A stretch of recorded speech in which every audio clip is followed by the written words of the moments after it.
யாக்கோபினரை முன்னைய நன்னிலைக்கு கொணர்ந்தீர். ஆண்டவரே, உமது பேரன்பை எங்களுக்கு காட்டிருளும். ஆண்டவரே, உமது பேரன்பை எங்களுக்கு காட்டியுளும்.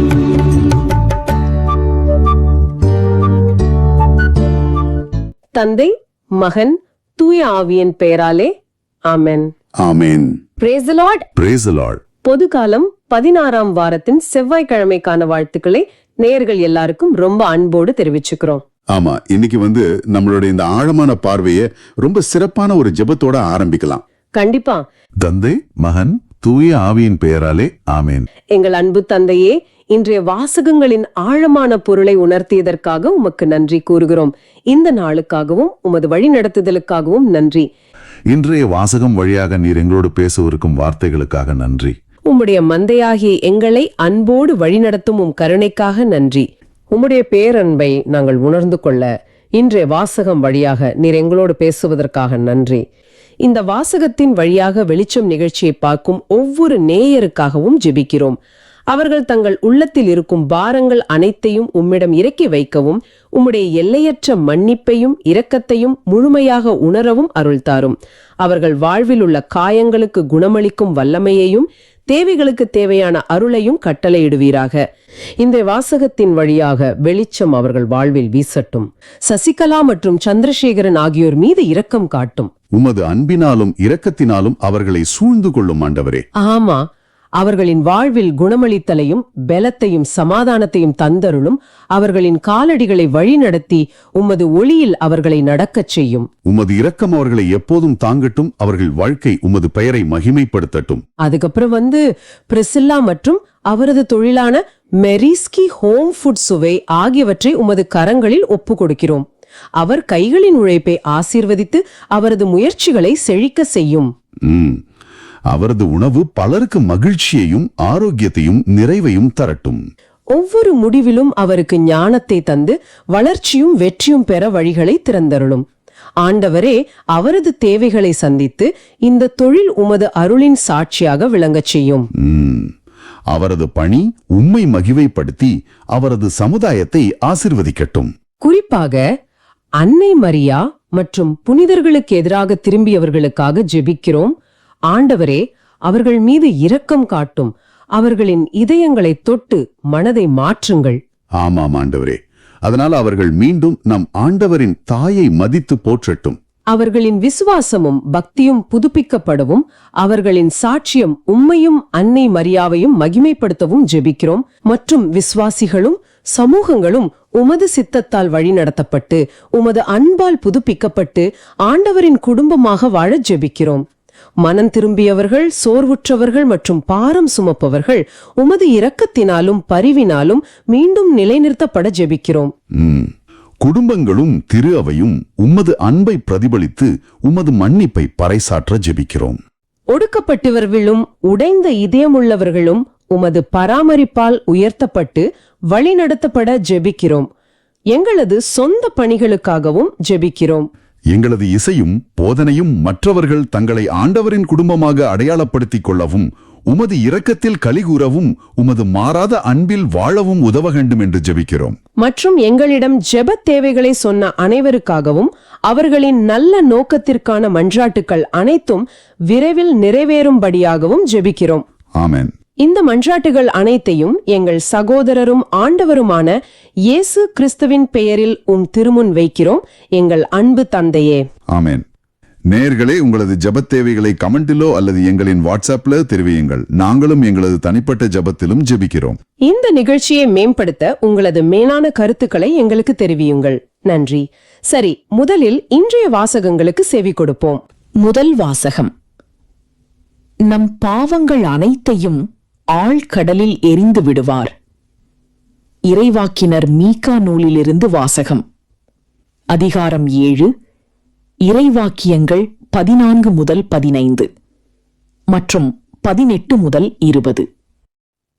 ஆண்டவரே, உமது உரிமை சொத்தாயிருக்கும் மந்தையாகிய உம்முடைய மக்களை உமது கோலினால் மெய்த்தருளும். அவர்கள் கர்மேலின் நடுவே காட்டில் தனித்து வாழ்கின்றார்களே. முற்காலத்தில் நடந்தது போல அவர்கள் பாசானிலும் கிளையாதிலும் மேயட்டும். எகிப்து நாட்டிலிருந்து நீங்கள் புறப்பட்டு வந்த நாளில் நடந்தது போல நான் அவர்களுக்கு வியத்தகு செயல்களை காண்பிப்பேன். உமக்கு நிகரான இறைவன் யார்? எஞ்சியிருப்போரின் குற்றத்தை பொறுத்து நீர் உமது உரிமை சொத்தில் எஞ்சியிருப்போரின் தீச்செயலை மன்னிக்கின்றீர். உமக்கு நிகரானவர் யார்?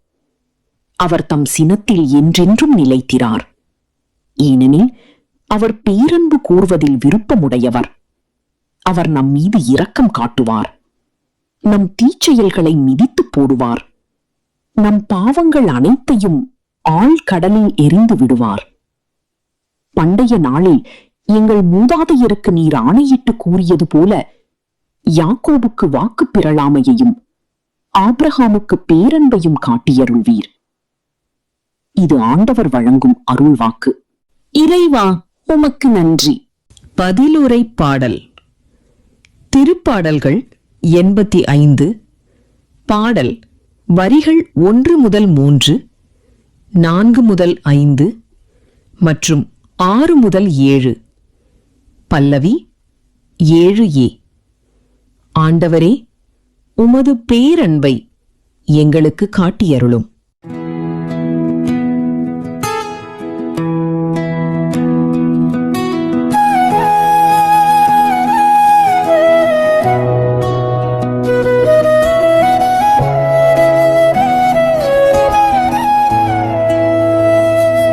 ஆண்டவரே, உமது பேரன்பை எங்களுக்கு காட்டியருளும். ஆண்டவரே, உமது பேரன்பை எங்களுக்கு காட்டியருளும்.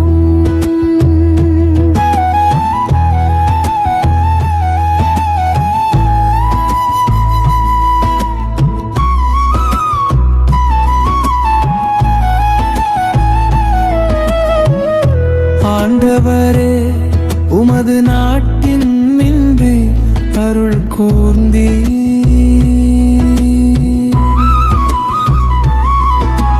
யாக்கோபினரை முன்னைய நன்னிலைக்கு கொணர்ந்தீ. உமது மக்களின் குற்றத்தை மன்னித்தீர். அவர்களின் பாவங்கள் அனைத்தையும் மறைத்து விட்டீர். சினம் முழுவதையும் அடக்கிக் கொண்டீர்.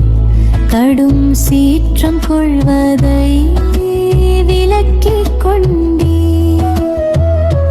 ஆண்டவரே, உமது பேரன்பை எங்களுக்கு காட்டியருளும்.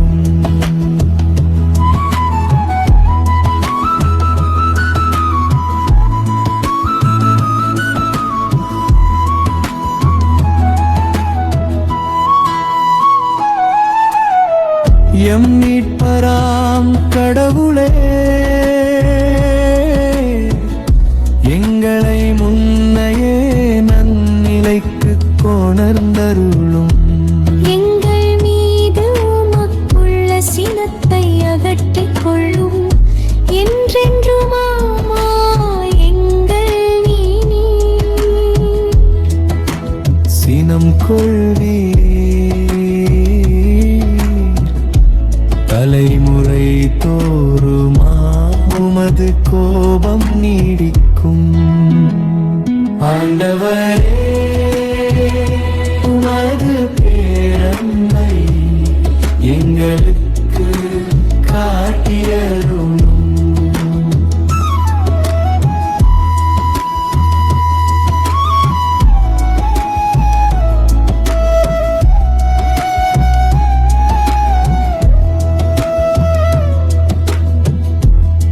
மக்களும் மகிழ்வுறுமாறு எங்களுக்கு புத்துயிர் அளிக்க மாட்டீரோ? ஆண்டவரே, உமது பேரன்பை எங்களுக்கு காட்டியருளும்.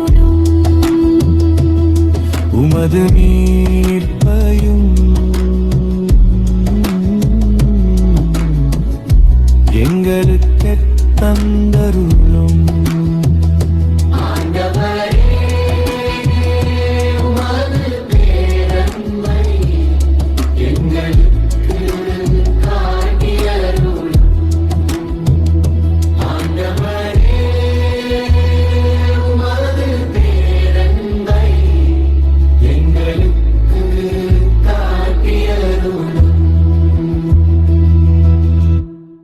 நற்செய்திக்கு முன் வாழ்த்தொலி.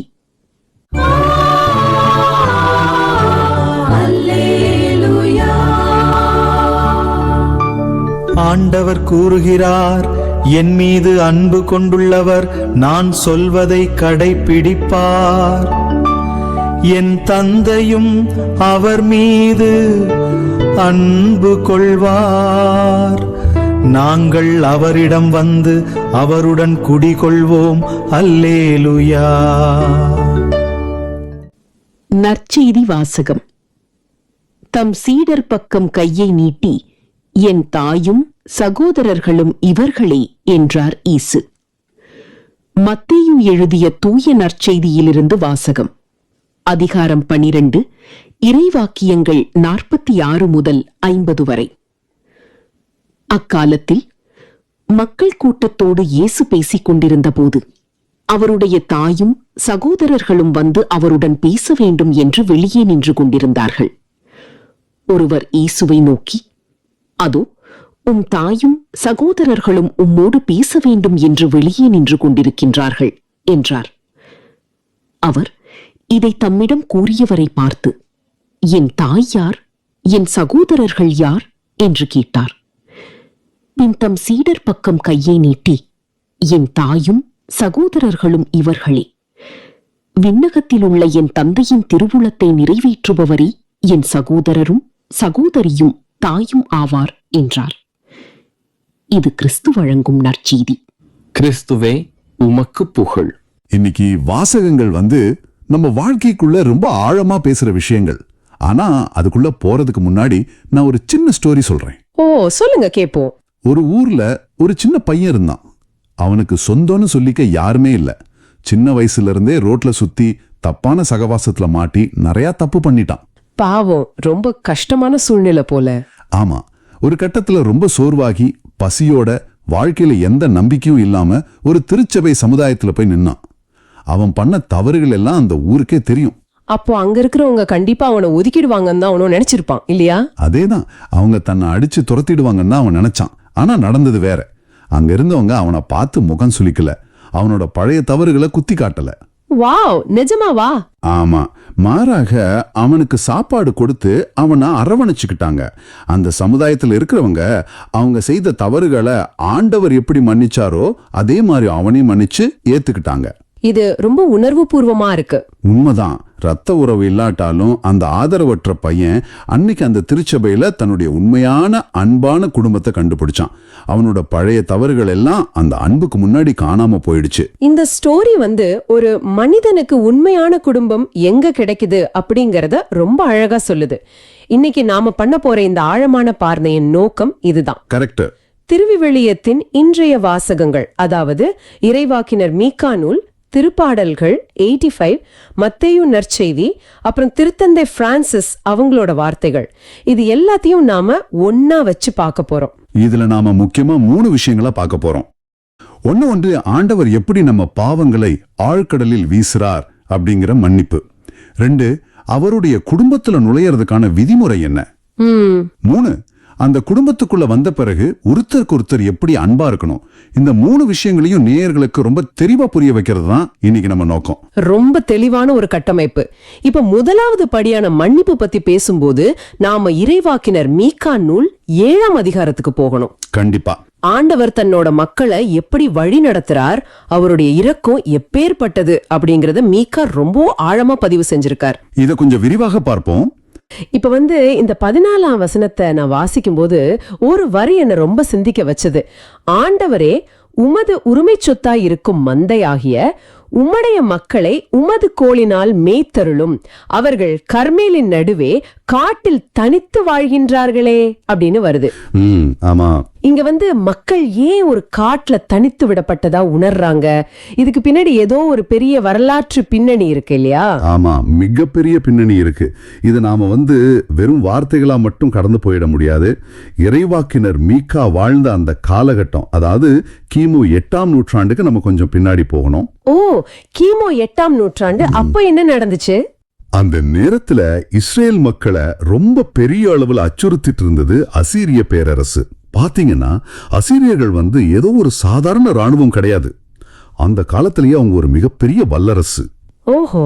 அது மட்டும் இல்லாம அவங்க ரொம்ப கொடூரமானவங்க. ஒரு நாட்டை பிடிச்சாங்கன்னா அங்க இருக்கிற மக்களை எப்படிலாம் சித்திரவதை பண்ணுவாங்க அப்படிங்கிற செய்தியை சுத்தி இருக்கிற எதிரி நாடல்ல பயத்துல ஒரே வச்சிரும். ஆமா, அப்படிப்பட்ட ஒரு பெரிய வல்லரசு படை தங்க நாட்டை சுத்தி வளைச்சிருச்சு அப்படிங்கறத நினைச்சு இஸ்ரேல் மக்கள் ரொம்ப நடுங்கி போயிருந்தாங்க. பாதுகாப்பான இடங்களை தேடி கர்மெல் மலையோட அந்த அடர்ந்த காடுகள்ல எப்போ எதிரிகள் தாக்குவாங்களோ அப்படிங்கிற மரண பயத்துல திசை தெரியாத ஒரு மந்த மாதிரி அவங்க ஒளிஞ்சிட்டு இருந்தாங்க. அப்போ அந்த பயத்தோட உச்சக்கட்டத்துல தான், அந்த இருண்ட தனிமையில தான் மீகா இப்படி ஒரு ஜெபத்தை ஆண்டவர் கிட்ட வைக்கிறாரா? ஆமா, அந்த வரலாற்று பின்னணியை கேட்கும்போது அந்த மக்களோட பயம் எவ்வளவு நிஜமானது அப்படின்னு நமக்கு நல்லா புரியுது. ஆனா கொஞ்சம் யோசிச்சு பாருங்க, இன்றைய நவீன உலகத்துல வாழ்ற நம்ம நேயர்களுக்கு இது எப்படி பொருந்தும்? நீங்க கேக்குறது புரியுது. அதாவது ஒருவேளை இன்னைக்கு நம்ம நேர்களை சுத்தி அசீரிய படைகள் இல்லாம இருக்கலாம். நாம காடுகள்ல வாழாம பெரிய நகரங்கள்ல அடுக்குமாடி குடியிருப்புகள்ல தங்களை சுத்தி 1000 பேர் இருக்கிற ஒரு கூட்டத்துல தானே வாழ்றோம். ஆமா, கண்டிப்பா. இருந்தாலும் இதே போன்றது ஒரு தனிமையையும் இருளையும் மக்கள் தங்கள் வாழ்வுல உணர்றாங்களே. கூட்டத்துல இருந்தாலும் ஒரு தனிமை, இதை எப்படி புரிஞ்சுக்கிறது? இது ரொம்ப ஒரு முக்கியமான சிந்தனை. பாத்தீங்கன்னா கூட்டத்துல இருக்கிற தனிமை தான் உலகத்திலே ரொம்ப கொடியது. இன்னைக்கு நம்ம கையில இருக்கிற அலைபேசியில ஆயிரக்கணக்கான தொடர்புகள் இருக்கலாம். ஆமா, சோசியல் மீடியால நூற்றுக்கணக்கான நண்பர்கள் இருப்பாங்க. கரெக்ட். சமூக வலைத்தளங்கள்ல நிறைய பேர் இருப்பாங்க. ஆனா மனசுக்குள்ள ஒரு ஆழமான பிரச்சனை வரும்போதோ இல்ல ஒரு பெரிய தோல்வியை சந்திக்கும் போதோ யார்கிட்ட மனசு விட்டு பேசுறது? உண்மைதாங்க. உண்மையாக கேக்குறதுக்கு எத்தனை பேர் இருக்காங்கன்னு தேடுனா யாரும் இருக்க மாட்டாங்க. அங்கேதான் நாம இந்த தனித்து விடப்பட்ட மந்தையாக ஃபீல் பண்றோம். வேலை இழப்பு, தாங்க முடியாத கடன் தொல்லை, ஏதாவது ஒரு நோயோட அச்சுறுத்தல், இல்ல உறவுகள் ஏற்படுற விரிசல், இதெல்லாம் தான் இன்றைய காலத்தோட நவீன அசீரிய படைகள். வாவ், நவீன அசீரிய படைகள், ரொம்ப கரெக்டான வார்த்தை. ஆமா, இந்த பிரச்சனைகள் தான் நம்மள மன ரீதியா ஒரு இருண்ட காட்டுக்குள்ள தள்ளி தனித்து விடப்பட்டது போன்ற உணர்வை கொடுக்குது. அந்த நவீன தனிமைய நீங்க விளக்கிய விதம் ரொம்ப ஆழமா இருக்கு. ஆனா எனக்கு இன்னொரு சந்தேகம் இருக்கு. சொல்லுங்க, என்ன சந்தேகம்? மீகா தன் ஜெபத்துல உமது கோலினால் மேய்த்தருளும் அப்படின்னு கேக்குறாரு. நம்ம சமூகத்துல கோல் அல்லது பிரம்பு அப்படின்னாலே தப்பு செஞ்சா அடிக்கிறதுக்கு பயன்படுத்துற ஒரு தண்டிக்கும் ஆயுதம் அப்படின்னு தானே நம்ம மனசுல பதிஞ்சிருக்கு. ஆமா, ஒரு வாத்தியார் கையில இருக்கிற பிரம்பு மாதிரி நம்ம நினைச்சுக்கிறோம். கரெக்ட். இவ்ளோ பயத்துல ஒழிஞ்சிட்டு இருக்கிற ஒரு மந்த நேர ஆண்டவர்கிட்ட போய் எங்களை கோலால் மேய்க்கும் அப்படின்னு கேக்குறது ரொம்ப விசித்திரமா இல்லையா? ஆண்டவர் நம்மை தண்டிப்பார் அப்படிங்கிற பயத்தை இது கூட்டாதா? இது நிறைய பேருக்கு வர ரொம்ப ரொம்ப இயல்பான சந்தேகம் தான். ஆனா பண்டைய கால இஸ்ரேல் மேய்ப்பர்களோட வாழ்க்கையை நாம கொஞ்சம் கூர்ந்து கவனிச்சோம்னா இதோட உண்மையான அர்த்தம் நமக்கு தெளிவா புரியும். அப்படியா? மேய்ப்பர்களோட அந்த கோலுக்கு வேற ஏதாவது அர்த்தம் இருக்கா? கண்டிப்பா. ஒரு மேய்ப்பனோட கையில இருக்கிற கோல் அப்படிங்கிறது மந்தையை தண்டிப்பதற்கான ஆயுதம் கிடையவே கிடையாது. அது அவங்கள பாதுகாப்பதற்கான மிக முக்கியமான ஒரு கருவியா. ஓ, பாதுகாக்கிற கருவியா? எப்படின்னு கொஞ்சம் விளக்க முடியுமா? அதாவது காட்டுல ஓநாய் அல்லது வேற ஏதாவது கொடிய விலங்குகள் மந்தையை தாக்க வந்தா அந்த மேய்ப்பன் தான் கையில இருக்கிற அந்த கோலை வச்சுதான் அந்த விலங்குகளோட சண்டையிடுவான், தான் ஆடுகளை காப்பாத்துவான். அட ஆமல்ல, அது எதிரியே அடிக்கிற கோல், ஆடுகளை அடிக்கிற கோல் இல்ல. எக்ஸாக்ட்லி. அதே போல அந்த மலைப்பாதைகள்ல நடக்கும்போது நிறைய குழிகள் இருக்கும். ஒரு ஆடு தெரியாம பள்ளத்துல தவறி விழுந்துருச்சுன்னா அந்த மேய்ப்பன் என்ன பண்ணுவான்னா இந்த கோலோட நுனியில ஒரு வளைந்த பகுதி இருக்கும் பாத்தீங்களா? ஆமா ஆமா, பாத்திருக்கேன். ஒரு கொக்கி மாதிரி வளைஞ்சிருக்கும். கரெக்ட். அந்த வளைந்த பகுதியை பயன்படுத்தி அந்த ஆட்டோட கழுத்தோட சேர்த்து ரொம்ப மெதுவா காயப்படுத்தாம மேல தூக்கி விடுவான். ஓ, எவ்வளவு அழகான ஒரு படம் இது. அதனால கோல் என்பது ஆண்டோரோட தண்டனையை குறிக்கல, மாறாக இந்த உலகத்தோட ஆபத்துகள்ல இருந்து அவர் நமக்கு தர்ற பாதுகாப்பையும் நாம குழி விழுந்து கிடக்கும் போது நம்மளை தூக்கி விடுற அவருடைய அன்பையுமே குறிக்குது. வாவ், ஆண்டவரோட கோல் நம்மள அடிக்க இல்ல, நம்மள ஆபத்துல இருந்து பாதுகாத்து வழி நடத்தவே பயன்படுத்தப்படுது அப்படிங்கிறது உண்மையிலே மனசிற்கு பெரிய ஆறுதலை தருது. ஆமா, ரொம்ப பெரிய ஆறுதல். இது அடுத்ததா வர்ற 15ஆம் வசனத்தோட ரொம்ப அழகா பொருந்தது. அங்கே ஆண்டவர் எகிப்து நாட்டிலிருந்து நீங்கள் புறப்பட்டு வந்த நாளில் நடந்தது போல நான் அவர்களுக்கு வியத்தக செயல்களை காண்பிப்பேன் அப்படின்னு சொல்றாரு. அதாவது அந்த விடுதலை பயணம் அப்படிங்கிற மாபெரும் வரலாற்று நிகழ்வை அவர் மீண்டும் செய்ய தயாரா இருக்காரு அப்படின்னு சொல்றாரா? சரியா புரிஞ்சுக்கிட்டீங்க. பல 100 ஆண்டுகளுக்கு முன்னாடி எகிப்துல அடிமைகளா இனி விடுவே இல்ல அப்படின்னு நினைச்சிட்டு இருந்த இஸ்ரேல் மக்களை ஆண்டவர் எப்படி தமது வல்லமையான கரத்தினால விடுவித்தாரோ அதே ஆற்றல் இன்றும் அவரிடம் இருக்கு அப்படிங்கறத இது காட்டுது. நிச்சயமா நேயர்களாகிய நீங்க இன்னைக்கு எந்த விதமான அடிமைத்தனத்துல இருந்தாலும் சரி, அது ஒரு தவறான பழக்கமா இருக்கலாம், இல்ல ஒரு தீர்க்க முடியாத மன அழுத்தமாக இருக்கலாம். பழைய காலத்துல வியத்தக செயல்களை செய்த அதே ஆண்டவர் இன்றும் உங்கள் வாழ்வுல அந்த புதுமைகளை செய்ய வல்லவராக இருக்கிறாரு. ஆமா, அந்த பாதுகாப்பு எப்பவும் நமக்கு உண்டு. ஆனா நாம வழி தவறி போன மந்தையா இருந்தாலும் ஆண்டவர் ஏன் நம்மளை இப்படி பாதுகாக்கணும் அப்படிங்கிற ஒரு பெரிய கேள்வி இங்க எழும்புது இல்லையா? கண்டிப்பா.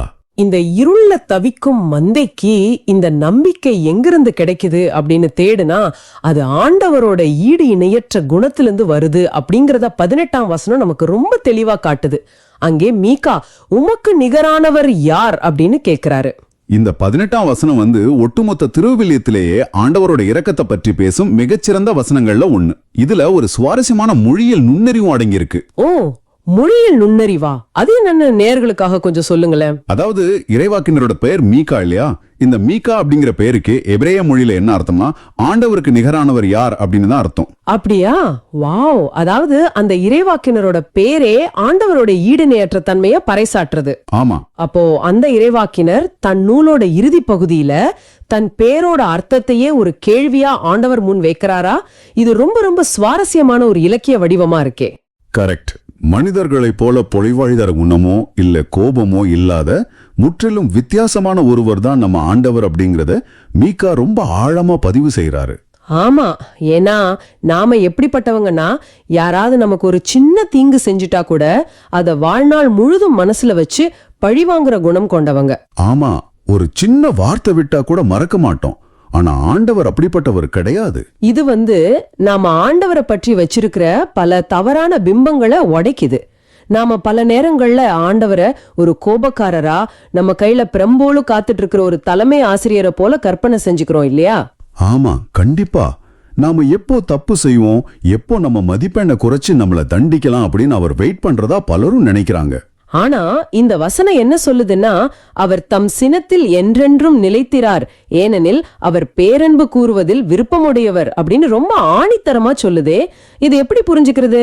ஆமா, இந்த வார்த்தைக்கு இணையான ஒற்றை சொல்ல வேற எந்த மொழியிலையும் கொண்டு வருது ரொம்ப ரொம்ப கடினம். இது வெறும் ஒரு உணர்ச்சி பூர்வமான அன்பு கிடையாது. இது ஒரு மாறாத உறுதியான உடன்படிக்கையின் அன்பு. அவர் நம்மளை ஏதோ ஒரு கடமைக்காக சகிச்சுக்கிறது இல்ல. வசனம் சொல்லுது அவர் பேரன்பு கூறுவதில் விருப்பமுடையவர் அப்படின்னு. அதாவது உங்களுக்கு இரக்கம் காட்டுறதுல, உங்களை மன்னிக்கிறதுல அவர் பெருமகிழ்ச்சி அடைகிறாரு.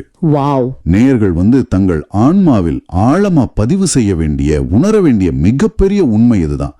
அவர் உங்களை மன்னிக்கிறதுல ரொம்ப சந்தோஷப்படுறாரு. இதை சேர்க்கும் போதே ரொம்ப நெகிழ்ச்சியா இருக்கு. ஆண்டவர் என்னை பார்த்து சலிப்படையல, மாறாக என் மீது இரக்கம் காட்டுறதுல அவர் மகிழ்ச்சி அடைகிறார் அப்படின்னு நினைக்கும் போதே மனசுக்குள்ள இருந்த ஒரு பெரிய பாரம் இறங்குறது போல இருக்கு. நிச்சயமா. ஆனா இப்ப ஒரு நிஜமான கேள்வி.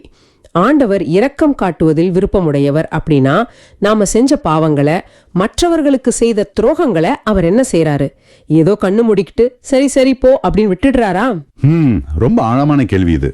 அதற்கான விடைய அடுத்த வசனம் மிக அழகா ஒரு காட்சி பதிவாகவே நமக்கு தருது. 19ஆம் வசனம் சொல்லுது, நம் தீச்செயல்களை மிதித்து போடுவார், நம் பாவங்கள் அனைத்தையும் ஆழ்கடலில் எரிந்து விடுவார் அப்படின்னு. ஆமா, இந்த வார்த்தைகளோட ஆழம் அபாரமானது. இது ஆண்டவர் பாவத்தை எவ்வளவு தீவிரமா அணுகுகிறார் அப்படிங்கறத நமக்கு காட்டுது. இத வாசிக்கும் போது மனிதர்களாகிய நாம எப்படி மன்னிப்போம் அப்படிங்கிற ஒரு உதாரணம் எனக்கு ஞாபகம் வருது. என்ன உதாரணம் சொல்லுங்க. நாம மனிதர்களை மன்னிக்கும் போது அவங்க செஞ்ச தவற ஒரு ரசீது, அதாவது ஒரு பில் மாதிரி பத்திரப்படுத்தி வச்சுக்குவோம். ஆமா, வாயால சரிப்பா உன்னை நான் மன்னிச்சிட்டேன் அப்படின்னு சொல்லுவோம். ஆனா அத மனசோட ஒரு ஓரத்துல ஒரு கோப்பால பதிவு செஞ்சு வச்சுக்குவோம். அடுத்த முறை அவங்க கூட ஏதாவது சின்ன சண்டை வரும்போது உடனே அந்த பழைய ரசீதை எடுத்து, அன்றைக்கு நீ அப்படி செய்தாயே, அப்பவே நான் உன்னை சும்மா விட்டேன் அப்படின்னு கணக்கு காட்டுவோம் இல்லையா? எக்ஸாக்ட்லி, நாமெல்லாம் இப்படிப்பட்ட ஒரு ரசீது மன்னிப்பை தான் தர்றோம். ஆனா ஆண்டவரோ நமது பாவங்களை மிதித்து ஆழ்கடல்ல வீசுறாரு. அந்த ரசீது உதாரணம் ரொம்ப ரொம்ப சிறப்பானது. மனித மன்னிப்புக்கும் தெய்வீக மன்னிப்புக்கும் உள்ள பெரிய இடைவெளியை இது அழகா சுட்டி காட்டுது. நீங்க வாசித்த வசனத்துல மிதித்து போடுவார் அப்படிங்கிற ஒரு வார்த்தை வருது, கவனிச்சிங்களா? ஆமா, மிதித்து போடுவார். இது ஒரு சாதாரண வார்த்தை கிடையாது.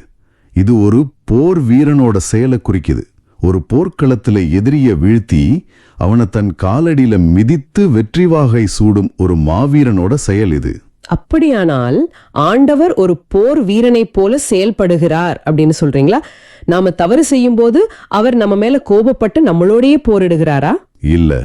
இல்ல, அங்கேதான் நாம ரொம்ப கவனமா புரிந்து கொள்ளணும். ஆண்டவர் பாவியோடு போரிடுவதில்லை. ஓ, பாவியை காப்பாற்றுவதற்காக அந்த பாவத்தோடு போரிட்டு அதை தன் காலடியில மிதித்து அழிக்கிறாரு. உங்களை பிடிச்சிருக்கிற அந்த தீய பழக்கம், உங்களை அழுத்துற அந்த தீச்செயல் அப்படிங்கிற எதிரிய வீழ்த்தி உங்களை மீட்கிறாரு. அவர் உங்கள் பக்கம் நின்னு உங்கள் பாவத்திற்கு எதிராக போர் செய்யறாரு. எவ்வளவு அற்புதமான ஒரு பார்வை இது! பாவியை காப்பாற்ற பாவத்தோடு போரிடுகிறார். அதன் பிறகு அந்த பாவத்தை என்ன செய்யறாரு? ஆழ்கடலில் எரிந்து விடுவார். ஏன் ஆழ்கடல்?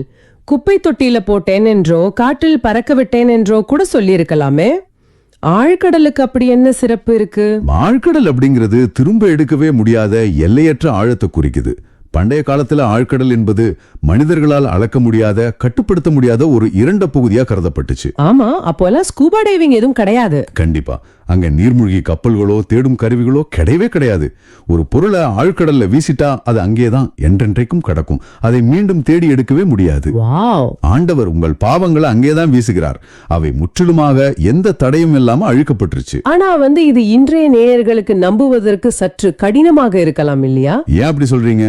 ஏன்னா நாம வாழ்ற இந்த இணைய யுகத்துல, அதாவது இன்டர்நெட் காலத்துல எதுவுமே அழிவதில்லை.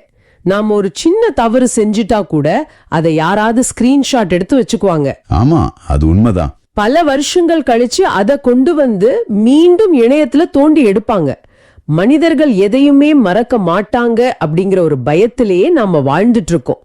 அப்படிப்பட்ட நமக்கு ஆண்டவர் நமது பாவங்களை நிரந்தரமாக அழித்து விட்டார் அப்படிங்கிறது ஒரு மிகப்பெரிய விடுதலையை தரும் செய்தி. கரெக்ட். உலகம் வேணும்னா உங்க தவறுகளை நினைவில் வச்சிருக்கலாம், ஆனா ஆண்டவர் அதை ஆழ்கடல்ல வீசிட்டாரு. இங்க ஒரு பெரிய முரண்பாடு என்னன்னா, என்ன முரண்பாடு? பல நேரங்கள்ல ஆண்டவர் ஆழ்கடல்ல எரிந்த அந்த பழைய பாவங்களை நாம தான் குற்ற உணர்ச்சி அப்படிங்கிற தூண்டில போட்டு மீண்டும் மீண்டும் வெளியே எடுத்து பார்த்துட்டு இருக்கோம். ஆமா, நீங்க சொல்றது 100க்கு 100 உண்மை. நாமே நம்மள மன்னிக்காம, நான் இவ்வளோ பெரிய தப்பு பண்ணிட்டேனே, என்னை எப்படி ஆண்டவர் முழுசா மன்னிப்பார் அப்படின்னு நாமே அந்த பழைய பாவங்களை வெளியே இழுத்து போட்டு அழுதுட்டு இருக்கோம். நேயர்களுக்கான ஒரு நேரடி பயன்பாடு இதுதான். ஆண்டவர் மன்னிச்சு தன் நினைவிலிருந்து அகற்றிவிட்ட ஒரு காரியத்தை நீங்க ஏன் மீண்டும் மீண்டும் நினைச்சு உங்களை நீங்களே தண்டித்துக் கொள்ள வேண்டும்? ஆமா, அது தேவையே இல்லையே. அவர் ஆழ்கடல்ல வீசியத குற்ற உணர்ச்சி என்ற தூண்டிலை கொண்டு மீட்க முயற்சிக்காதீங்க. அது ஆண்டவரோட மன்னிப்பை அவமதிப்பதற்கு சமம். குற்ற உணர்ச்சி என்ற தூண்டிலை கொண்டு மீட்க முயற்சிக்காதீர்கள். இது ரொம்ப ஸ்ட்ராங்கான ஒரு வார்த்தை. சரி, இப்போ இந்த மாபெரும் மன்னிப்பு, நீங்க சொன்ன அந்த ஹெசட், மாறாத அன்பு, இதெல்லாம் ஏதோ ஒரு நாள் மட்டும் கிடைக்கிற தற்காலிக சலுகையா? இல்லவே இல்ல. இல்லனா ஆண்டவர் தனது மனநிலையில மாறும்போது இதுவும் மாறிடுமா?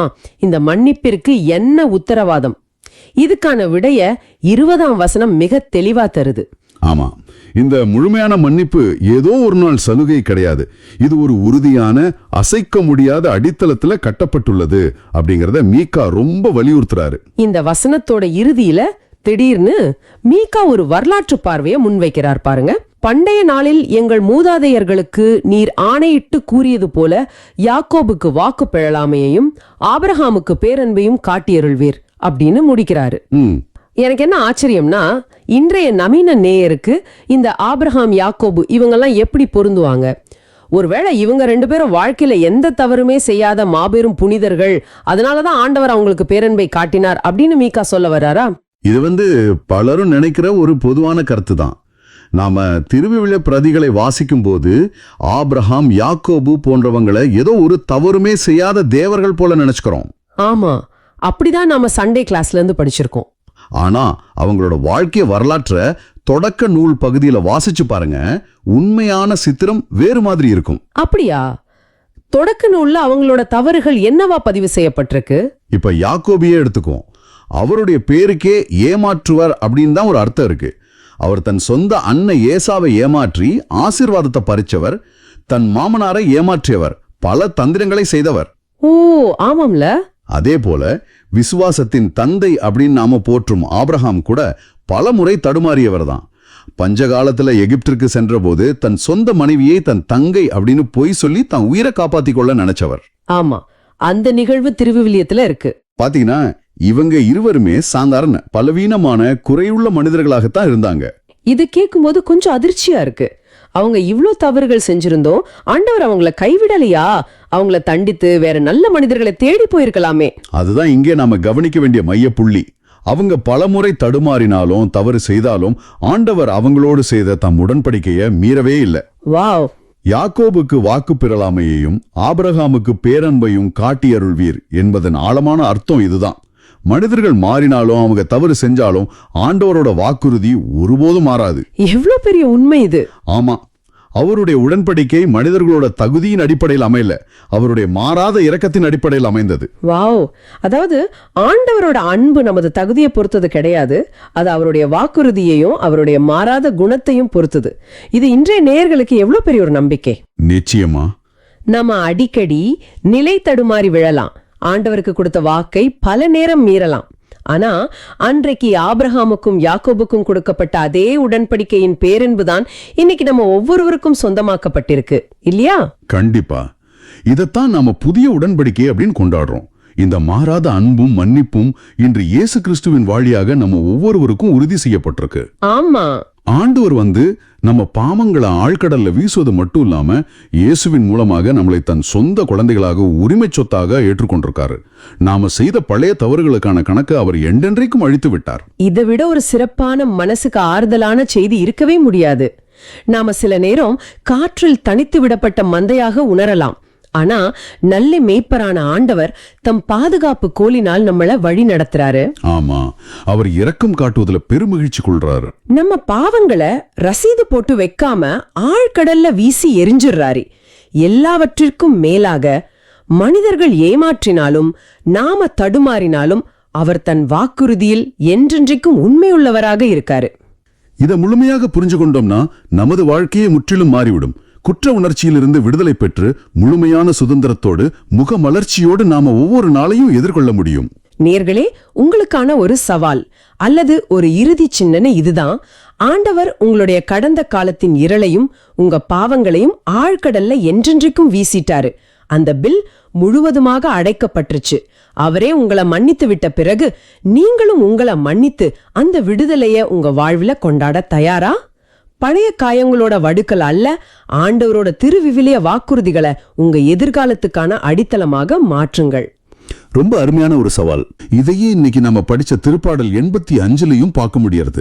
அதுல ஆண்டவரே, உமது நாட்டின் மீது அருள் கூர்ந்தீர், யாக்கோபினரை முன்னைய நன்னிலைக்கு கொணர்ந்தீர், உமது மக்களின் குற்றத்தை மன்னித்தீர், அவர்களின் பாவங்கள் அனைத்தையும் மறைத்து விட்டீர், உம் சினம் முழுவதையும் அடக்கி கொண்டீர், கடும் சீற்றம் கொள்வதை விலக்கி கொண்டீர் அப்படின்னு அந்த மக்கள் பாடுறாங்க. இத படிக்கும் போதே ஒரு பெரிய விடுதலை கிடைச்ச மாதிரி ஒரு உணர்வு வருது. ஆமா, அது ஒரு பெரிய விடுதலைக்கான பாடல் தான். ஆனா இந்த வார்த்தைகளுக்கு பின்னாடி இருக்கிற உண்மையான வரலாறு என்ன? ஏன் இவ்ளோ பெரிய விடுதலை அவங்க கொண்டாடுறாங்க? இதை முழுமையா புரிஞ்சுக்க நாம பல நூற்றாண்டுகள் பின்னோக்கி போகணும். இஸ்ரேல் மக்களோட வரலாற்றுல மிகவும் இருண்ட காலம் எதுன்னு கேட்டா அது பாபிலோனிய அடிமைத்தனம் தான். ஓ, அந்த காலகட்டமா?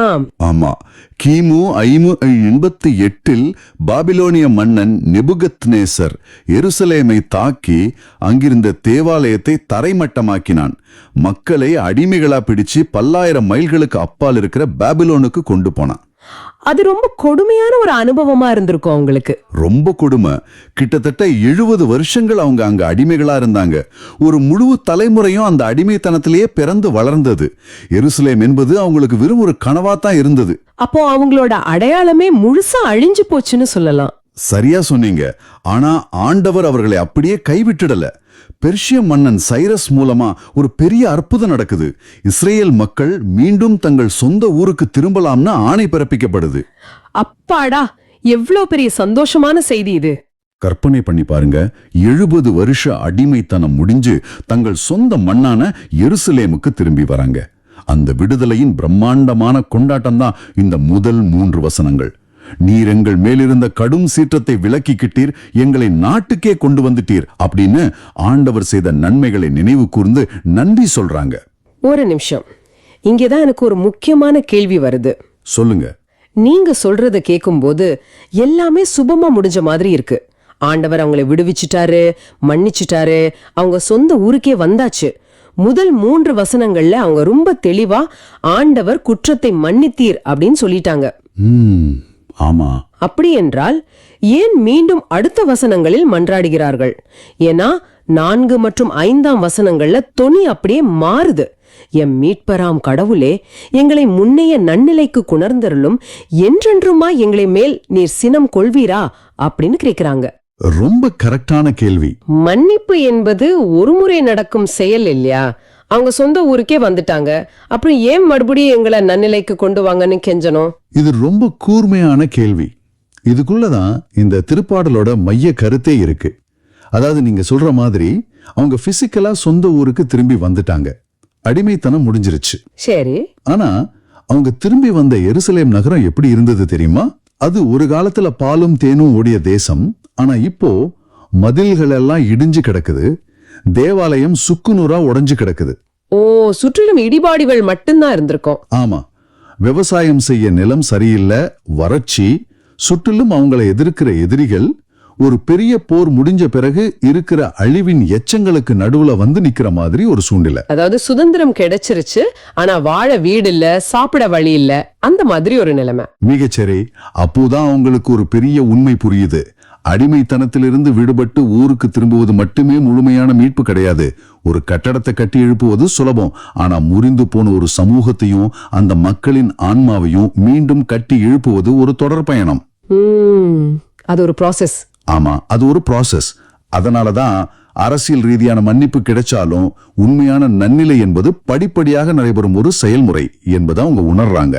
இத நான் இன்னொரு கோணத்துல பாக்குறேன். அவங்க முன்னாடி கிடந்த அந்த இடிபாடுகள் வெறுமன கற்களோட இடிபாடுகள் மட்டும் இல்ல, அது அவங்களோட ஆன்மீக முறிவோட அடையாளமாவும் இருந்திருக்கும் இல்லையா? கண்டிப்பா. பண்டைய காலத்துல ஒரு தேவாலயம் இடிக்கப்படுதுன்னா அதுக்கு என்ன அர்த்தம்? மக்கள் எப்படி நினைப்பாங்க? மிகச்சரியான புள்ளியை தொட்டீங்க.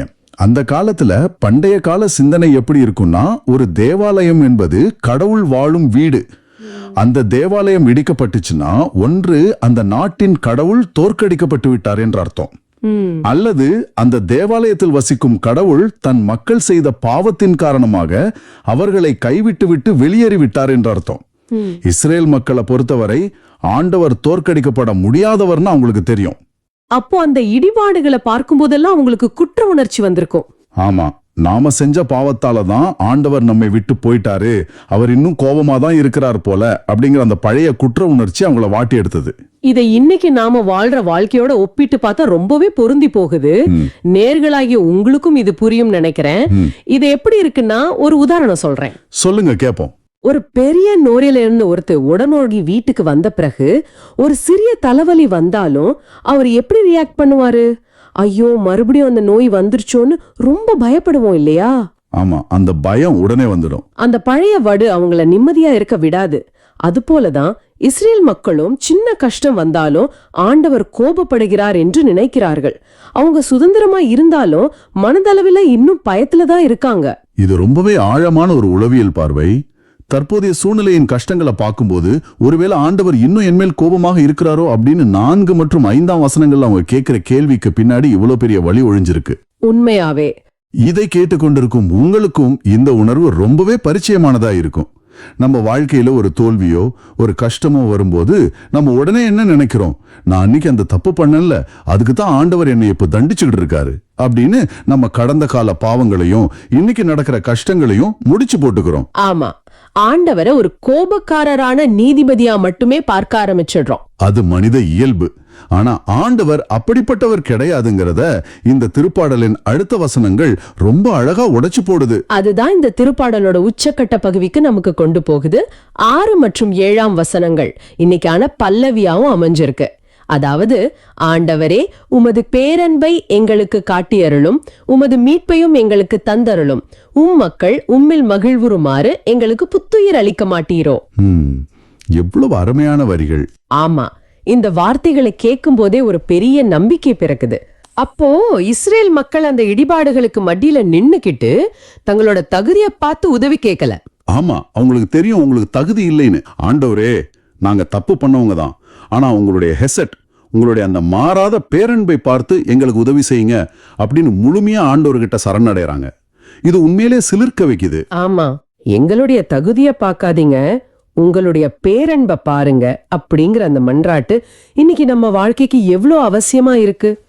இதை கேட்டுக்கொண்டிருக்கும் உங்களுக்கு ஒரு கேள்வி வரலாம். இன்னைக்கு நிறைய பேரு தங்களுடைய வேலை பழுவால, குடும்ப பிரச்சனைகளால ரொம்ப மன அழுத்தத்துல இருக்காங்க இல்லையா? ஆமா, ரொம்ப சோர்வாகிடுறாங்க. சில சமயம் பழைய காலத்துல செஞ்ச ஏதோ ஒரு தப்புக்காக ஆண்டவர் இன்னும் நம்ம மேல கோபமா இருக்காருன்னு குற்ற உணர்ச்சியை சுமந்துகிட்டு ஒரு பாலைவனம் போன்ற வறண்ட வாழ்க்கையை வாழ்ந்துகிட்டு இருக்காங்க.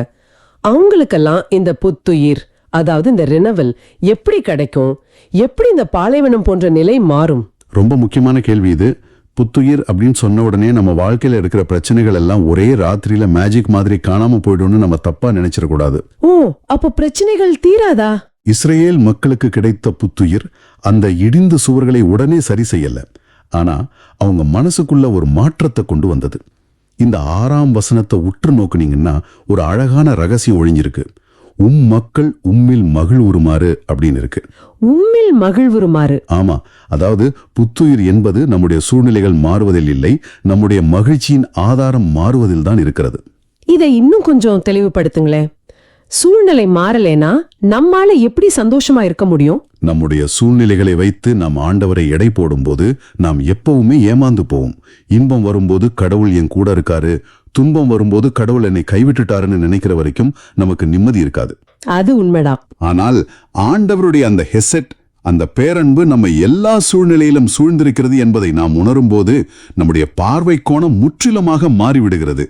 நம்முடைய கடந்த கால தோல்விகள், குற்ற உணர்ச்சிகள் ஆகியவற்றிலிருந்து விடுபட்டு நம்முடைய கவனம் முழுவதும் ஆண்டவரின் மாறாத அன்பின் மீது திரும்புகிறது. அதாவது நாம ஆண்டவருக்குள் மகிழ்ச்சியை கண்டுபிடிக்கிறோம். சரியா சொன்னீங்க. என் கையில் ஒன்றுமில்லை என்றாலும் என்னை நேசிக்க, என்னை வழி நடத்த ஒரு பேரன்பு என் கூடவே இருக்கிறது என்ற அந்த தெளிவுதான் உண்மையான புத்துயிர். அந்த புத்துயிர் தான் பாலைவனம் போன்ற வாழ்க்கையிலும் நமக்குள் நீரூற்றாய் சுரக்கும். வாவ், ஆண்டவரின் அரவணைப்பை உணரும் போது நமக்கும் அந்த புத்துயிர் கிடைக்கிறது. மிகச்சரியாக சொன்னீர்கள். அந்த அரவணைப்புக்காகத்தான் ஆண்டவர் எப்பொழுதும் காத்து கொண்டிருக்கிறார். ஆண்டவர் தனது நிபந்தனை அற்ற ஹெசட் என்னும் பேரன்பால் உங்களை மன்னிக்கவும் உங்களுக்கு புத்துயிர் கொடுக்கவும் தயாராக இருக்கிறார் என்பதை நாம இன்னைக்கு பார்த்தோம். ஆனால் இங்கே எழும் ஒரு முக்கியமான கேள்வி இதுதான். என்ன கேள்வி? ஆண்டவர் உங்களுக்கு இவ்வளவு பெரிய மாறாத பேரன்பை காட்டுகிறார் என்றால் உங்களுடைய வாழ்க்கையில் உங்கள் மனதை உடைத்த, உங்களுக்கு எதிராக தவறு செய்த மனிதர்களை நீங்கள் எப்படி நடத்தப் போகிறீர்கள்? ஆண்டவரின் இந்த உடன்படிக்கையின் அன்பை நீங்கள் மற்றவர்களுக்கு காட்ட தயாரா? யோசித்து பாருங்கள். ரொம்ப சிந்திக்க வேண்டிய ஒரு கேள்வி. நாம் வழி தவறி போகும்போது அவருடைய பேரன்பு என்கிற கோலினால் நம்மை மீண்டும் அவரிடமே இழுத்துக் கொள்கிறார். இந்த எல்லையற்ற இரக்கம்தான் நாம் அவருடைய குடும்பத்தில் இணைவதற்கான முதல் படி. மிக சரியாக சொன்னீங்க. இந்த மன்னிக்கிற பண்பு அவரிடம் இருக்கிறதுனாலதான் நாம் தயக்கம் இல்லாம அவர் குடும்பத்துக்குள்ள நுழையவே முடியுது. ஒரு மனிதன் தன்னுடைய கடந்த கால பாவங்கள் அனைத்தையும் ஆண்டவர் மன்னித்து விட்டார் என்பதை முழுமையாக உணரும் போதுதான் அவன் ஆண்டவரின் குடும்பத்தில் ஒரு அங்கமாக மாற தயாராகிறான். கரெக்ட். இப்போ நாம் 2வது படிக்கு வரலாம். இந்த குடும்பத்துக்குள்ள நுழைவதற்கான விதிமுறை என்ன? உண்மையான குடும்பம்னா என்ன? இன்னைக்கு வாசிக்கப்பட்ட மத்தேயு நற்செய்தி இந்த கேள்விகளுக்கு ரொம்ப தெளிவான பதில சொல்லுது. முதல்ல அந்த இடத்துல நிலவிய சூழலை நம்ம மனக்கண்ணில் நிறுத்தி பார்க்கணும். ஆமா, அந்த காட்சி எப்படி இருந்திருக்கும்? பாத்தீங்கன்னா, இயேசு ஒரு வீட்டுக்குள்ள போதிச்சுக்கிட்டு இருக்காரு. மக்கள் கூட்டம் அவங்க முண்டி அடிச்சுக்கிட்டு மூச்சு விடக்கூட முடியாத அளவுக்கு நெருக்கமா உட்கார்ந்து அவருடைய வார்த்தைகளை ரொம்ப ஆர்வமா கேட்டுக்கிட்டு இருக்காங்க. அந்த அளவுக்கு அவர் மேல மக்களுக்கு ஒரு ஈர்ப்பு. ஆமா, அந்த நேரத்துல வெளியே அன்னை மரியாவும் அவருடைய உறவினர்களும் வராங்க. அதாவது நற்செய்தி குறிப்பிடும் அவருடைய சகோதரர்கள். கூட்ட நெரிசல் காரணமா அவங்களால உள்ள வர முடியல. அப்போ யாரோ ஒருத்தர் இயேசுவுக்கு தகவல் சொல்றார் இல்லையா? கரெக்ட். தாயும் சகோதரர்களும் உம்மோடு பேச வேண்டும் என்று வெளியே நின்று கொண்டிருக்கிறார்கள் அப்படின்னு ஒருத்தர் இயேசுவிடம் சொல்றார். இங்கதான் விஷயம் ரொம்ப சுவாரஸ்யமாகுது. அந்த தகவல் சொல்லப்பட்ட வினாடி அந்த வீட்டுக்குள்ள ஒரு பெரிய நிசப்தம் உருவாகி இருக்கும்னு நான் நினைக்கிறேன். எல்லார் பார்வையும் இயேசு மேலதான் இருந்திருக்கும். கண்டிப்பா இருந்திருக்கும். ஏன்னா மோசே கொடுத்த சட்டப்படி உன் தந்தைக்கும் தாய்க்கும் மரியாதை கொடு அப்படிங்கிறது ஒரு மிகப்பெரிய கட்டளை. உடனே அவர் தன்னுடைய போதனையை நிறுத்திட்டு எழுந்து வெளியே போவார்னு தான் அங்கிருந்து அத்தனை பேரும் எதிர்பார்த்திருப்பாங்க. அதுதான் இயல்பான எதிர்பார்ப்பும் கூட. ஆனா அவர் அப்படி செய்யல. தன் கையை நீட்டி என் தாய் யார், என் சகோதரர்கள் யார் அப்படின்னு கேட்கிறார். இது மேலோட்டமா பார்க்கும்போது கொஞ்சம் அதிர்ச்சியாகவும் தன் குடும்பத்தையே அவர் அவமதிக்கிற மாதிரியும் தோணுதே. இது நிறைய பேருக்கு வர்ற கேள்விதான். அந்த முதல் நூற்றாண்டு யூத கலாச்சாரத்துல குடும்பம் அப்படிங்கிறது எந்த அளவுக்கு முக்கியமானதுன்னு உங்களுக்கே தெரியும். அப்படி இருக்கும்போது இதை எப்படி புரிந்து கொள்வது? அவர் தன்னுடைய குடும்பத்தை புறக்கணிக்கிறாரா? நிச்சயமா கிடையாது. இது அன்னை மரியாவை அவமதிக்கும் செயல்னு நாம எடுத்துக்கவே கூடாது. மாறாக இயேசு குடும்பம் அப்படிங்கிற சொல்லுக்கான எல்லைய அங்கு விரிவுபடுத்துறார். அதாவது ஒரு புது அர்த்தத்தை கொடுக்கிறார். ஆமா, இன்னைக்கு நீங்களும் நானும் குடும்பம்னு சொல்றப்போ ஒரு அப்பா அம்மா பிள்ளைங்கன்னு ஒரு சின்ன வட்டத்தை மட்டும்தான் நினைக்கிறோம். ஆனா இயேசு வாழ்ந்த அந்த காலத்துல குடும்பம் அல்லது குலம் அப்படிங்கிறது வெறும் உணர்வு பூர்வமான உறவு கிடையாது. அது ஒரு மனுஷனோட உயிர் வாழ்வாதாரம். அவங்களோட அடையாளமே அதுதானே. சரியா சொன்னீங்க. ஒருத்தரோட பொருளாதார பாதுகாப்பு, சமூக அடையாளம், அவருடைய நில உரிமை எல்லாமே அவர் எந்த குலத்துல பிறந்திருக்கார் அப்படிங்கறத மையமா வச்சுதான் இயங்குச்சு. உங்களை அந்த குலத்துல இருந்து விலக்கி வச்சுட்டாங்கன்னா நீங்க சமூகத்துல ஒரு தனிமரம் மாதிரி ஆயிடுவீங்க. அட, அப்போ ரோமானியர்களோட கடுமையான ஆட்சி நடந்துகிட்டு இருந்த அந்த நேரத்துல வேற எந்த பாதுகாப்பும் கிடையாதுன்னு சொல்லுங்க. உண்மைதான். உங்களை காப்பாத்த எந்த அரசாங்க சமூக பாதுகாப்பு அமைப்பும் அப்போ கிடையாது. உங்க இரத்த உறவுகள் மட்டும்தான் உங்களுக்கான ஒரே பாதுகாப்பு அரண். இதை இன்னும் கொஞ்சம் ஆழமா பார்த்தோம்னா அந்த ஆனர் அண்ட் ஷேம், அதாவது மானம் அவமானம் அப்படிங்கிற கலாச்சாரம் அங்க ரொம்ப தீவிரமா இருந்துச்சு. அது ரொம்ப முக்கியமான பாயிண்ட். ஒருத்தர் தன்னுடைய குடும்பத்துக்கு அவமானம் தேடி தந்தா அது மிகப்பெரிய குற்றமா பார்க்கப்பட்டுச்சு. அப்படிப்பட்ட ஒரு கட்டமைப்புல அன்னை மரியாவும் உறவினர்களும் வெளியே நிற்கும்போது இயேசு அவங்கள உடனடியாக போய் பார்க்காமல் இப்படி ஒரு கேள்வியை கேட்பது அந்த பாரம்பரிய ஆணிவேரையே அசைக்கிற மாதிரி இருந்திருக்கும். ஆமா, அவர் பழைய கட்டமைப்பை உடைச்சு ஒரு புதிய ஆன்மீக குடும்பத்தை, ஒரு புதிய இஸ்ரேல அங்க உருவாக்குறார். கூட்டத்தை பார்த்து அந்த கேள்வியை கேட்டுட்டு தம் சீடர் பக்கம் கையை நீட்டி என் தாயும் சகோதரர்களும் இவர்களே அப்படின்னு சொல்றார். ஒரு புதிய இலக்கணத்தை வரையறுக்கிறார். கரெக்ட். தொடர்ந்து விண்ணகத்தில் உள்ள என் தந்தையின் திருவுளத்தை நிறைவேற்றுபவரே என் சகோதரரும் சகோதரியும் தாயும் ஆவார் அப்படின்னு அவர் ரொம்ப தெளிவா சொல்றார். இதுல எனக்கு ஒரு முக்கியமான சிந்தனை வருது. இந்த ஆன்மீக குடும்பம்னு நாம சொல்லும்போது அது எப்படி நடைமுறையில வேலை செய்யுது? வெறும் ஒரே நம்பிக்கையில் இருக்கிறோம், ஒரே ஆலயத்துக்கு போறோம்னு அதை சுருக்கிட முடியுமா? கண்டிப்பா சுருக்க முடியாது. அது அதை விட ரொம்ப ஆழமானது. ஏன்னா ரத்த உறவுல ஒரு இயற்கையான ஒரு பயாலஜிக்கல் பாண்ட் இருக்கு. ஆனா சம்பந்தமே இல்லாத வெவ்வேறு பின்னணியிலிருந்து வர்ற மனுஷங்களை எப்படி ஒரு குடும்பமா இணைக்க முடியும்? அது ஒரு நல்ல கேள்வி. இந்த இடத்துல இயேசு சொல்ற அந்த தந்தையின் திருவுளத்தை நிறைவேற்றுபவரே அப்படிங்கிற வார்த்தைக்கு பின்னாடி ஒரு மிகப்பெரிய உளவியல் கட்டமைப்பு இருக்குன்னு சொல்லலாம். அதை கொஞ்சம் விளக்கமா சொல்ல முடியுமா? அதாவது அவர் வெறும் என்னை நம்புகிறவர்கள்னு மட்டும் சொல்லல, திருவுளத்தை நிறைவேற்றுபவர்கள்னு சொல்றார். இது ஒரு கூட்டு செயல்பாடு, ஒரு உயர்ந்த நோக்கத்துக்காக எல்லாரும் ஒன்னா சேர்ந்து செயல்படுத்துறது. ஓ, வெறும் நம்பிக்கை மட்டும் போதாது, செயலும் முக்கியம். மனிதர்கள் ஒரு பொதுவான நோக்கத்துக்காக தங்களை அர்ப்பணிக்கும் போது அவங்களுக்குள்ள ஏற்படுற அந்த பிணைப்பு ரத்த உறவை விட ரொம்ப வலிமையானதா மாறும்.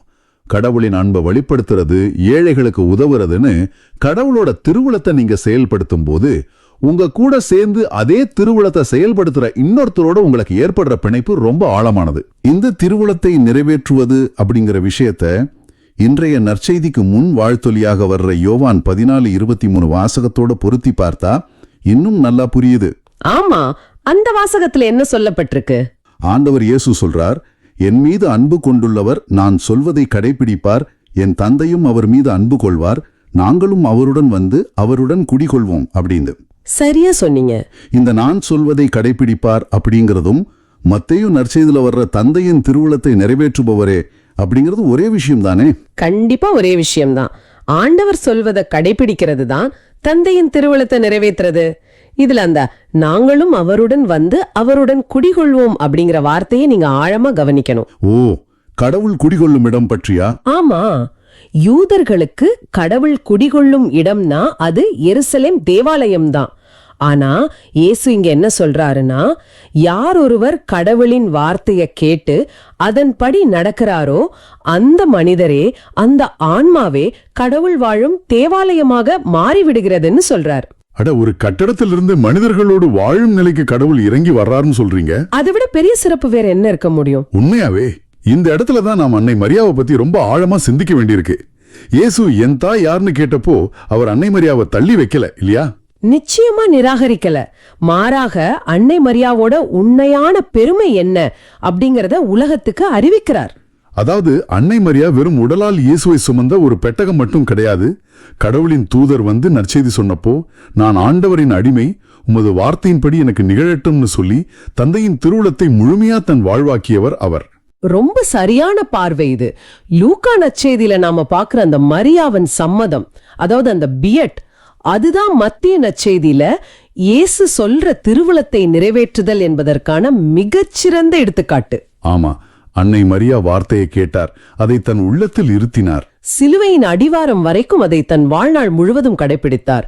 அதனால அன்னை மரியா இரத்த உறவால் மட்டும் இயேசுவின் தாய் அல்ல, தந்தையின் திருவுளத்தை முழுமையாக நிறைவேற்றியதன் வழியாக அவர் இந்த ஆன்மீக குடும்பத்தின் முதல் உறுப்பினராக, தலை சிறந்த சீடத்தியாக இருக்கிறார்.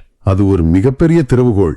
உடலால் தாயானதை விட தன் ஆன்மாவால் கடவுளின் திருவுளத்தை ஏற்றுக்கொண்டதால தான் அன்னை மரியா இன்னும் மேன்மை அடைகிறார். அவர் ஆண்டவரின் வார்த்தையை தாங்கிய முதல் திருவிவிலியம்னு கூட நம்ம சொல்லலாம். எவ்வளோ அழகான சிந்தனை அது. சரி, இப்போ இந்த ஆழமான பார்வை ஏன் உங்களுக்கு, அதாவது இந்த நிகழ்ச்சியை பார்த்து கொண்டிருக்கிற உங்களுக்கு ஏன் முக்கியமானது அப்படிங்கறத நம்ம சிந்திக்கணும். கண்டிப்பா. இன்றைய நவீன கால சமூகத்தை பாத்தீங்கன்னா உங்களுக்கான சவால்கள் நிறையவே இருக்கு. ஆமா, தகவல் தொழில்நுட்பத்தால நாம எல்லாரும் கைபேசியிலையும் இணையத்திலையும் இணைக்கப்பட்டிருக்கோம். உலகத்தின் ஒரு மூலையில் இருக்கிற ஒருத்தர் கூட அடுத்த வினாடியே பேசிட முடியும். ஆனா நிஜ வாழ்வில மனிதர்கள் எப்போதையும் விட அதிக தனிமையில வாழ்ந்துகிட்டு இருக்காங்க. நீங்க பாத்தீங்கன்னா ஒரே வீட்டுக்குள்ள ஒரே கூரைக்கு கீழே வாழ்ந்தாலும் குடும்ப உறவுகளுக்குள்ள கரிசல்களோடும் ஒருத்தர் புரிஞ்சுக்காமலும் எத்தனையோ பேர் தனிமையில தவிக்கிறாங்க. அதுதான் நிதர்சனமான கசப்பான உண்மை. சமூக வலைத்தளங்கள்ல உங்களுக்கு ஆயிரக்கணக்கான நபர்கள் பழக்கத்துல இருக்கலாம். ஆனா நீங்க சோர்வடைந்து விழும்போது உங்களை தாங்கி பிடிக்கவோ உங்களை கண்ணீரை துடைக்கவோ நிஜத்துல ஒரு ஆள் இருக்க மாட்டாங்க. இந்த சூழல்ல தான் இயேசு காட்டும் இந்த புதிய ஆன்மீக குடும்பம் உங்களுக்கு ஒரு மாபெரும் ஆறுதலையும் நம்பிக்கையையும் தருது. இதுக்கு ஒரு நல்ல ஒப்புமை இருக்கு. ஆங்கிலத்துல ஒரு பிரபலமான பழமொழி சொல்வாங்க, வாட்டர் இஸ் திக்கர் தென் பிளட் அப்படின்னு. அதாவது இரத்தத்தை விட தண்ணீர் தடிமனானது. கரெக்ட். பொதுவா குடும்ப உறவுகள் மற்ற உறவுகளை விட வலிமையானவைன்னு குறிக்க இதை பயன்படுத்துவாங்க. ஆனா அந்த தண்ணீர் நீங்களும் நானும் திருமுழுக்கு பெற்ற தண்ணீராக இருந்தா அது ஆவிக்குரிய குடும்பத்தின் எவ்வளவு ஆழமான பிணைப்பை குறிக்கிறது என்பதை ஒரு நிமிடம் சிந்தித்து பாருங்கள். அட, ரொம்ப அற்புதமான ஒப்புமை இது. அந்த திருமுழுக்கு தண்ணீரின் வழியாக தான் நாம் அனைவரும் ஒரே குலமாக, ஒரே தந்தையின் பிள்ளைகளாக புது பிறப்பெடுக்கிறோம். ஆமா, அப்படியானால் விண்ணகத்திலுள்ள என் தந்தையின் திருவுளத்தை நிறைவேற்றுபவரே என்ற இயேசுவின் இந்த அழைப்பு இன்று உங்களை எப்படி செயல்பட தூண்டுகிறது? இதை நீங்க உங்களோட அன்றாட வாழ்க்கையில எப்படி நடைமுறைப்படுத்த போறீங்க? உங்களுடைய அன்றாட பணிகளுக்கு மத்தியில உங்களுடைய சுயநலத்தை கொஞ்சம் தள்ளி வச்சுட்டு மத்தவங்க மேல அன்பு காட்டி ஆண்டவர் காட்டிய வழியில நீங்க நடக்கும்போது நீங்களும் இயேசுவின் சகோதரராக, சகோதரியாக, தாயாக மாறுறீங்க. அப்படிங்கிற ஒரு மாபெரும் பொறுப்பையும் உரிமையையும் இந்த வாசகம் உங்களுக்கு உணர்த்துகிறது. இயேசு உங்களை கைகாட்டி இவர்தான் என் தாய், இவர்தான் என் சகோதரன் அப்படின்னு சொல்லணும்னா நீங்க எந்த அளவுக்கு கடவுளின் இரக்கத்தை மத்தவங்களுக்கு காட்டணும்னு யோசிச்சு பாருங்க. பாத்தீங்கன்னா பசியோடு இருப்பவருக்கு உணவளிப்பது, தனிமையில இருக்கிறவங்களை தேடி போய் சந்திப்பது, உங்களுக்கு தீங்கு செஞ்சவங்களை பகைய மறந்து மன்னிப்பது, உங்களோட வேலை செய்யறவங்க கிட்ட நேர்மையா நடந்துக்கிறது, இதெல்லாமே தந்தையின் திருவுளத்தை நிறைவேற்றும் செயல்கள் தான். உண்மைதான். விசுவாசம் அப்படிங்கிறது வெறும் ஆலயங்களுக்கு போவதோ அல்லது நீண்ட நேரம் ஜபம் செய்வதோ மட்டும் கிடையாது இல்லையா? ஆமா, அது ஆண்டவரோட வார்த்தைய வாழ்வாக்குவது. அன்னை மரியா எப்படி திருவுளத்தை ஏற்று செயல்பட்டாரோ, புனித யோசேப்பு எப்படி ஆண்டவர் சொன்ன வார்த்தைக்கு மறுபேச்சு பேசாம கீழ்ப்படிந்து நடந்தாரோ அதே போல நீங்களும் செயல்படும்போது நீங்க நிஜமாகவே இயேசுவின் குடும்பமா மாறுறீங்க. அண்ட சராசரங்களை படைத்த ஒட்டுமொத்த பிரபஞ்சத்தையும் ஆளுகின்ற ஆண்டவர் உங்களை பார்த்து நீ என் குடும்பம்னு சொல்றாருன்னா இதை விட பெரிய அந்தஸ்து, இதை விட பெரிய பாக்கியம் இந்த உலகத்துல வேற என்ன இருக்க முடியும்? அது அளவிட முடியாத ஒரு பாக்கியம். ஆனா அந்த பாக்கியத்தை பெறுவதற்கு நீங்க உங்களுடைய பழைய குறுகிய எண்ணங்களை விட்டு வெளியே வரணும். அதாவது ஏன் சாதி, ஏன் குலம், ஏன் மொழி பேசுறவங்க மட்டும்தான் என் மக்கள் அப்படிங்கிற அந்த சின்ன ஒட்டத்தை உடைச்சி எறியணும். கரெக்ட். ஏன்னா இயேசு உருவாக்கிய அந்த புதிய ஆன்மீக குடும்பத்துல எந்த பாகுபாடும் கிடையாது. எல்லாரையும் ஆண்டவரின் பார்வையில உடன்பிறப்புகளாக பார்க்கிற அந்த பரந்த மனம் உங்களுக்கு வரணும். இன்னைக்கு நாம நற்செய்தியில இருக்கிற ஒரு மிகப்பெரிய ஆழமான உண்மையை அலசியிருக்கோம். ஒரு சின்ன வீட்டுக்குள்ள நடந்த அந்த நிகழ்வு எப்படி ஒட்டுமொத்த மனித குலத்தின் உறவு முறையே மாற்றி எழுதுச்சு அப்படிங்கறத பார்த்தோம். ஆமா, அன்னை மரியாவின் உண்மையான மேன்மை எதில் அடங்கி இருக்கிறது என்பதையும் நாமும் எப்படி அந்த ஆவிக்குரிய குடும்பத்துல இணைய முடியும் என்பதையும் ரொம்ப தெளிவா புரிஞ்சுக்கிட்டோம். நிச்சயமா இந்த வார்த்தைகள் வெறும் காதுகளில் விழுந்து மறைகின்ற சத்தமாக இல்லாமல் ஒவ்வொருவர் வாழ்விலும் மாற்றத்தை உருவாக்கும் விதையாக விழ வேண்டும் என்பதுதான் நம்முடைய நோக்கம். கண்டிப்பா அதுதான் நம்ம ஜெபமும் கூட. இந்த நிகழ்ச்சியை பார்த்து கொண்டிருக்கும் உங்களுக்கு ஒரு சிந்தனையை நான் முன்வைக்க விரும்புறேன். இன்னைக்கு நீங்க ஆண்டவருடைய வார்த்தைகளை கேட்டீங்க. ஆனா இயேசுவின் வார்த்தைகளை கேட்கும் வெறும் மக்கள் கூட்டத்தில் ஒருவராக நீங்கள் அப்படியே வெளியே நிற்க போகிறீர்களா? அல்லது அவருடைய திருவுள்ளத்தை உங்கள் அன்றாட வாழ்வில் நிறைவேற்றி இயேசுவின் சீடராக அவருடைய சொந்த குடும்பமாக அந்த வீட்டுக்குள்ளே அமரப் போகிறீர்களா? இதை நீங்க சிந்தித்து பாருங்கள். இந்த கேள்வி இன்று நாள் முழுவதும் உங்கள் உள்ளத்தில் ஒலிக்கட்டும். எந்த சூழ்நிலையிலும் தந்தையின் திருவுள்ளத்தை தேட அது உங்களுக்கு உதவட்டும். இது உண்மையிலே ஒரு பெரிய திறப்பு. அதாவது அன்னை மரியா வெறும் இரத்தத்தினால் மட்டும் இயேசுவுக்கு தாய் அல்ல. அவங்க தந்தையின் திருவுளத்தை முழுமையாக நிறைவேற்றினதுனாலதான் அவங்க அந்த உன்னத இடத்துல இருக்காங்கன்னு இயேசு நமக்கு புரிய வைக்கிறாரு. அதேதான். இது நமக்கெல்லாம் எவ்வளவு பெரிய நம்பிக்கையை தருது பாத்தீங்களா? நாம் எங்கு பிறந்திருந்தாலும், நம்முடைய பின்னணி எதுவாக இருந்தாலும், நாமும் ஆண்டவருடைய வார்த்தையை கேட்டு அதன்படி வாழ்ந்தா நாமும் அவரோட சகோதரனாக, சகோதரியாக, ஏன் தாயாக கூட மாற முடியும். இது ஒரு சாதாரண மனிதனுக்கு கிடைக்கக்கூடிய மாபெரும் பாக்கியம். ஆமா, நிச்சயமா. ஆண்டவர் தன்னுடைய குடும்பத்தின் கதவுகளை எல்லார் முகத்துக்கும் நேராக திறந்து வச்சிருக்கார். திருவுளத்தை நிறைவேற்றுவது ஒன்றே அதற்கான திறவுகோல். கரெக்ட். சரி, இப்போது நாம் இந்த பயணத்தின் 3வது படிக்கு வருவோம். ஆண்டவரின் மன்னிப்பை பெற்றுவிட்டோம். அவருடைய வார்த்தைக்கு கீழ்ப்படிந்து அவருடைய குடும்பத்திலும் இணைந்து விட்டோம். ஆனால் அந்த குடும்பத்திற்குள் நாம் எப்படி வாழ வேண்டும்? இது ரொம்ப முக்கியமான கேள்வி. நம்முடைய சக மனிதர்களிடம் நாம் எப்படி நடந்து கொள்ள வேண்டும்? இதை பற்றி திருத்தந்தை பிரான்சிஸ் அவர்கள் ரொம்ப ஆழமான ஒரு விளக்கத்தை கொடுத்திருக்கிறாங்க. ஆமா, மே 5, 2023 ஆஸ்தி மறை மாவட்ட திருப்பணிகளுக்கு திருத்தந்தை ஆற்றிய அந்த உரை ரொம்ப முக்கியமானது. அவர் என்ன சொல்றாருன்னா, நற்செய்தியில வர்ற இந்த வார்த்தைகள் குடும்பம் பற்றிய ஒரு புதிய புரிதலை நமக்கு கொடுக்குதுன்னு சொல்றாரு.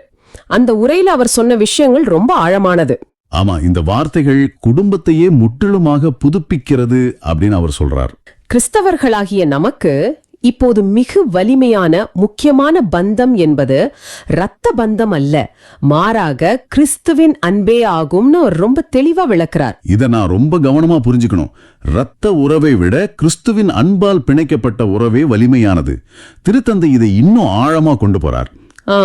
இந்த உலகத்துல நாம சந்திக்கும் மிகப்பெரிய சவால் என்ன தெரியுமா? குடும்பங்களுக்குள் இருக்கும் சுயராம். ஓ, கரெக்ட். மனித இயல்புல பாவத்திலிருந்து வர்ற இந்த சுயநலத்திலிருந்து குடும்பங்களை இயேசுவின் அன்பு விடுவிக்கிறதுன்னு திருத்தந்தை சொல்றார். நீங்க சொல்ற இந்த சுயநலம் அப்படிங்கிற வார்த்தை இன்னைக்கு நம்ம சமூகத்துல, நம்ம வீடுகள்ல நடக்கிற பல பிரச்சனைகளுக்கு ஆணிவேரா இருக்கு. உண்மைதான்.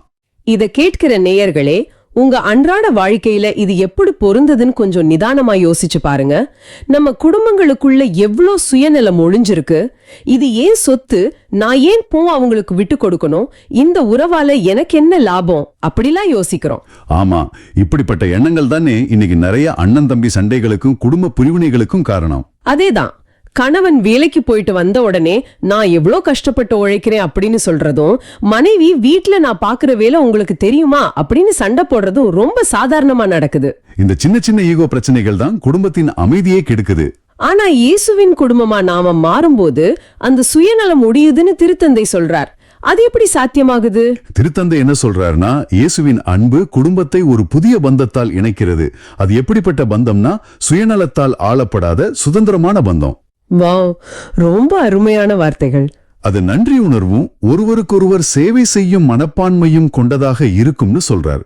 அதாவது, நீ எனக்கு என்ன செய்திருக்கிறாய் என்று கணக்கு பார்க்காமல் நான் உனக்கு என்ன செய்ய முடியும் என்று நினைப்பது. ஒரு பரஸ்பர நன்றியுணர்வு. ஆமா, இயேசு எப்படி நம்முடைய பாவங்களை எல்லாம் கணக்கு பார்க்காமல் மன்னித்து நமக்காக தன்னை கையளித்தாரோ, அதே போல நாமும் நம் குடும்பத்தில் உள்ளவர்களுக்காக தியாகம் செய்ய முன்வர வேண்டும். இதுதான் நிஜமான ஆன்மீக மாற்றம்.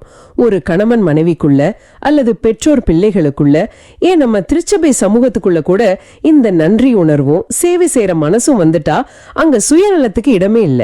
அதுதான் உண்மையான ஆண்டவரின் குடும்பம். இத நாம இன்னைக்கு பார்த்த முதல் வாசகத்தோட இணைச்சு பார்க்கணும்.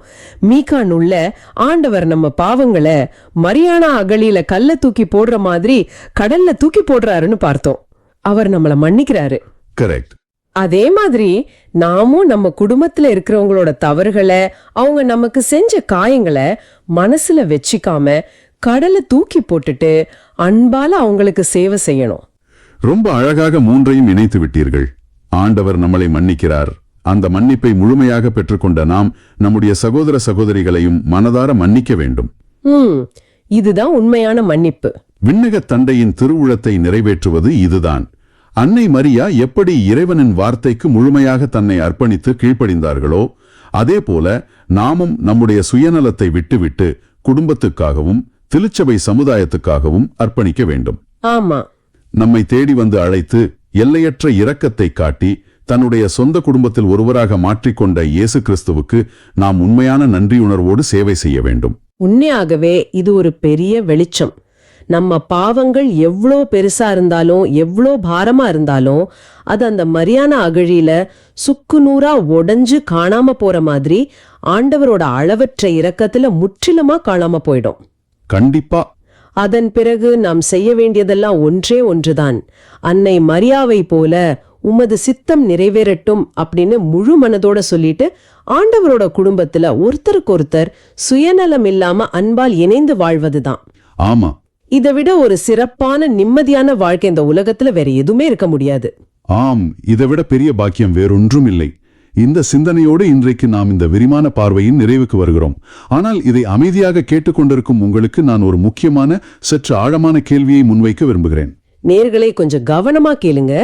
விண்ணகத் தந்தையின் திருவுளத்தை நிறைவேற்றுவோர்களே ஆண்டவரின் குடும்பம் என்றால், உங்களை சுற்றி உங்களோடு அன்றாடம் பயணிக்கும் மனிதர்களில், உங்கள் திருச்சபையில் அல்லது உங்கள் பணியிடத்தில் நீங்கள் இதுவரை கவனிக்க தவறிய உங்களது உண்மையான ஆன்மீக சகோதரன் அல்லது சகோதரி யார்? ரொம்ப ஆழமான கேள்வி இது. இரத்த உறவு இல்லை என்ற காரணத்திற்காக அல்லது பழைய தவறுகளுக்காக யாரையாவது நீங்கள் ஒதுக்கி வைத்திருக்கிறீர்களா? இன்று அவர்களை அடையாளம் கண்டு ஆண்டவர் உங்களை மன்னித்தது போல அவர்களை மன்னித்து அவர்களுக்கு அன்பை காட்டத் தொடங்குவீர்களா? கொஞ்சம் அமைதியா உட்கார்ந்து ஆண்டவரின் சமூகத்தில் யோசிச்சு பாருங்க.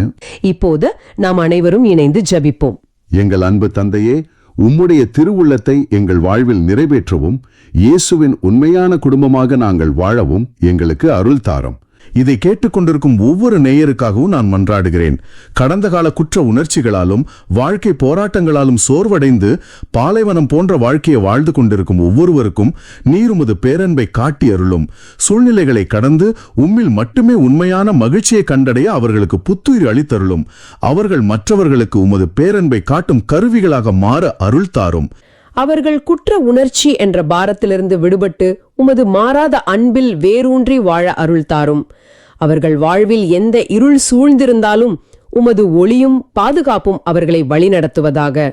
எங்கள் ஆண்டவராகிய இயேசு கிறிஸ்துவின் பெயரால் மன்றாடுகின்றோம். ஆமென். ஆமென்.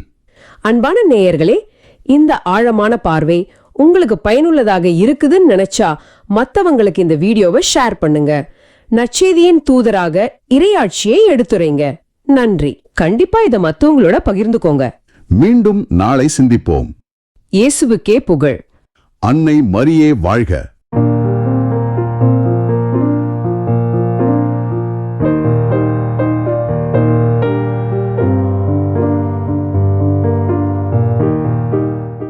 நீங்கள் காண்பவற்றை காணும் வாய்ப்பை பெற்றோர் பேறு பெற்றோர். ஏனெனில் பல இறைவாக்கினர்களும் அரசர்களும் நீங்கள் காண்பவற்றை காண விரும்பினார்கள், ஆனால் அவர்கள் காணவில்லை. நீங்கள் கேட்பவற்றை கேட்க விரும்பினார்கள், ஆனால் அவர்கள் கேட்கவில்லை என நான் உங்களுக்கு சொல்கிறேன்.